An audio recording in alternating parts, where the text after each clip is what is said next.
I'm Andrew Trigg from PSTC. Your 2-minute training starts now. Today I want to take a few moments and speak to you about firefighter and EMS safety. You know, far too often when we teach classes across the country, students, just like yourselves, neglect to even identify that they work or dispatch for a fire or EMS department. For some reason, when we look at name tags or we do the verbal introductions around class, everybody says, "Oh yeah, I'm a law enforcement dispatcher. I tell the cops where to go."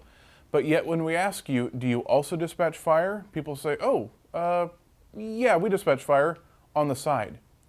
Well, folks, that mentality has to change, because if you've been looking at the news anytime recently, you've noticed a lot of firefighter and EMS folks have been ambushed on calls. Only a few years ago in New York, there were 4 firefighters that were ambushed when they responded to a structure fire. The suspect, in this case, who lit the fire, was waiting for the fire department to show up. So I challenge you at work every single day as a fire or EMS dispatcher to not only provide that higher level of service to your law enforcement folks, but more importantly to the fire and EMS side as well.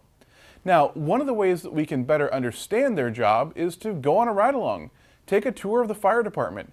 Many of you have friends within the fire department, and that is your first line of connection to establish the better rapport to ensure safety across the board. Along with that, most of you had CAD systems. In your CAD system, you have some sort of alert or status timer that goes off in the law enforcement world to remind you to check on an officer or a sergeant or whoever may be on a traffic stop. But rarely ever do we have alerts that remind us to check on the firefighters or ambulance professionals that are out in the field.